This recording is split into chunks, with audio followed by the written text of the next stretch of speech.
There are new questions today about whether one of the biggest fears for the president's health care plan appears to be coming true. The popular clothing store Forever 21 announcing plans to cut the hours of some full-time employees and reclassify them, you guessed it, as part-time. The chain runs 355 stores nationwide, so this is going to affect a lot of people. Other companies have talked about cutting away hours as a way to avoid paying additional insurance costs. Michelle Malkin is a columnist and Fox News contributor, joins us live. Michelle, good to see you today.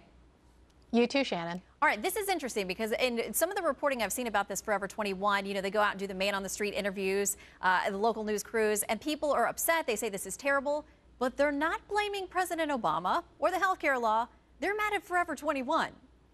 Yeah, I think this shows a real need for some education and economics 101. And it behooves the Republican Party and limited government conservatives in particular to go out there and evangelize and to connect the dots for a lot of young people. Forever 21 is a hugely popular clothing store. It doesn't just cater to a young crowd, of course. It employs a lot of young people, and many of them are going to be hard hit by this. The memo that was leaked by an anti-free market group, but I think what should happen is that a lot of us on the right need to explain that this is entirely logical. This is entirely predictable that this would happen. That if you have a top-down government mandate that forces private companies like Forever 21 to abide by their own one-size-fits-all regulatory solution to health insurance, of course they're going to respond to these perverse incentives. And so what happened is that the mandate requires a forcing of adopting all of these health care costs if you employ people for more than 30 hours. So they shaved the hours to below, just a fraction below, to 29.5, and now they're dropping medical, dental, vision, all sorts of benefits that they used to offer because they're not going to be able to offer low-cost clothing if they have to take on these added costs that they did not choose to take on themselves. Well, and my understanding is that the explanation that went to employees didn't explicitly single out the health care law as the reason for doing this, but they say that the company's recently audited its staffing levels, staffing needs, and payroll in conjunction with reviewing its overall operating budget. Yeah, what does that say to you?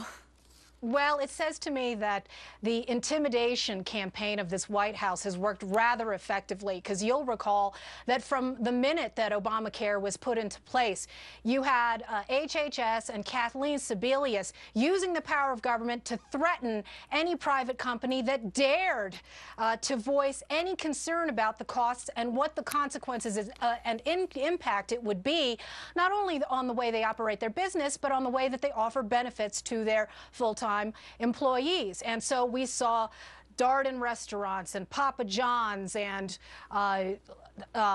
all sorts of restaurants, Olive Garden, for example, and a number of companies, in addition to companies like Caterpillar and AT&T and Verizon, that had the audacity to talk about the connection between Obamacare and cutting benefits and cutting full-time employees to part-time.